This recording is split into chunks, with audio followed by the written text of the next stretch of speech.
Welcome to this week's edition of Outdoors Online, a weekly webcast produced by the North Dakota Game and Fish Department. I'm your host, Tom Jensen.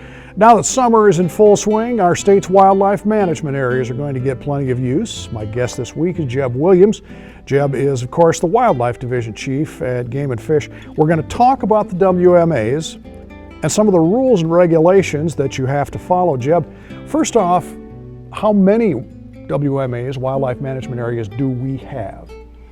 At this time, Tom, we're at 222 wildlife management areas across the state, and we're just shy of approximately 220,000 acres of wildlife management areas. Now, all that is not department-owned, though. Mm-hmm. Approximately half of that but we do manage it. We do manage it, but approximately half of that is owned by the department, and the other half is a lease situation where we lease property from the Corps of Engineers, Bureau of Reclamation, those types of things.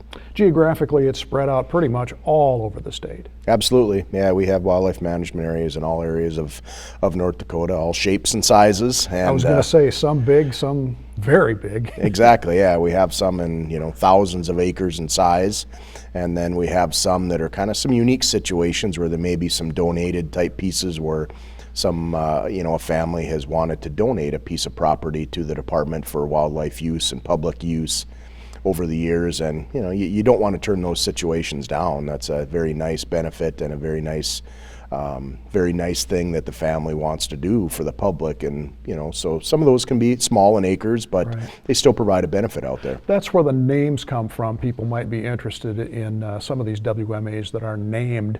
Let's take Dean Hildebrand for sake of example, our former director. Absolutely. That has a piece named for him. Right, yeah, I think the department has a long history of that, Tom, as far as naming wildlife management areas either after individuals who have done a lot for wildlife in North Dakota, or more specifically for a family member that is donating the tract of land or maybe selling the tract to the department at a reduced price, or has been just very involved in conservation practices over the years that have been beneficial to wildlife and the sporting public that utilizes the wildlife all across North Dakota. Let's talk about the rules and regs, Jeb. Let's start with camping. Now, the rules here have changed a little bit over the course of the last 10 or 12 years, I guess. Yeah, just with the growth in North Dakota and the activity associated with oil and gas development in the western part of the state, and a number of other things that have attracted people to North Dakota with that economy being strong, is that it forced us to change how we looked at camping on wildlife management areas and in that part of the state, and then even in some other areas that were experiencing some additional activities on those areas. So traditionally it was a 10-day camping restriction where people couldn't be on a wildlife management area camping for more than 10 days. Mm-hmm. That it gets to be fairly hard to monitor and enforce. Our wardens are stretched fairly thin the way it is, and they pay attention to those issues, but it gets hard. And so when we get a lot of traffic and a lot of people in there, one of the solutions we came up with was no camping on certain wildlife management areas for Tuesdays and Wednesdays. That made it very clean, very clear to the public, to our wardens enforcing those, to anybody involved in that type of restriction, that it was pretty crystal clear when you could be camping and when you couldn't be camping.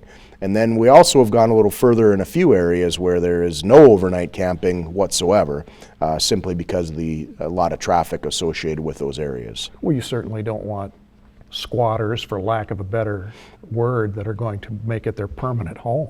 Well, for a while that definitely was the concern. There were people coming to North Dakota that literally could not find a place to live, and so they were looking for any place they could to live, and that certainly is not the intent of our wildlife management areas. Our intent is to provide, first and foremost, provide for the wildlife, and then also provide for the sporting public for recreational purposes, but not for somebody that needs a place to stay and needs a place to live. And so that was something that we had to be a little more strict on. As long as we're this close to the 4th of July, Jeb, let's talk about fireworks.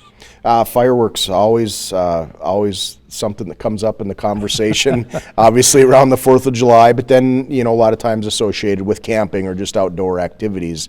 And it is obviously restricted on wildlife management areas for a number of different reasons, for, again, just making sure we're looking out for the wildlife that are raised and live on wildlife management areas. That's our number one purpose. And then also for other people that are around that area that, might not want to be disturbed by fireworks.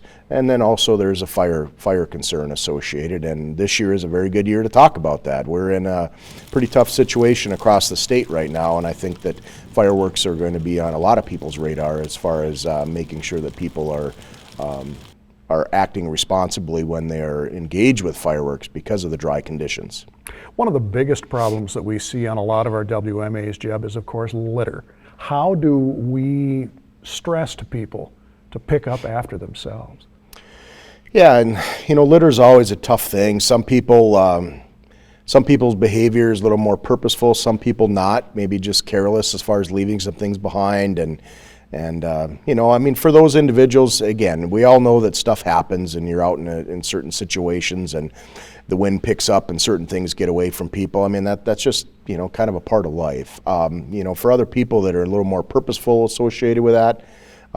We obviously have people out there watching for those, and our wardens do a very good job of helping us to protect those wildlife management areas from different activities, and that is something that's taken pretty serious, and they will be ticketed if those things happen. And again, it's for individuals that are recreating on wildlife management areas, that's not what they expect to see, and it's a black eye on the area.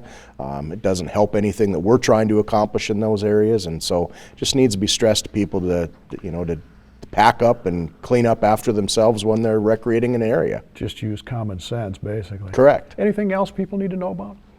One of the things we've been really working to expand on in our wildlife management areas is, of course, again, management of these areas, how we manage these areas, whether that be through fire management, whether that be through grazing, haying, different practices and that. And we're really, over the years, education has really been a big part of management, and the switch from a lot of rested areas to actually actively managing certain areas as far as grazing practices and haying practice, just a variety of different manipulation. And so we're really doing a lot more of that on wildlife management areas as far as using local neighbors to basically have their cows help us do our job, and keeping that landscape healthy and vibrant, and having as much diversity on that landscape as possible. And we're finding pretty good success on some of those areas by using that, but making sure that we also keep our wildlife management goals in mind as well. It kind of makes for a win-win situation for the sportsmen and women of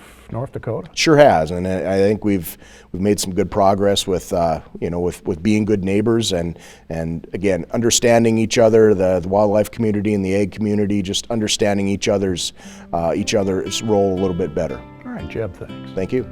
There are more rules and regulations for wildlife management areas than the ones Jeb mentioned.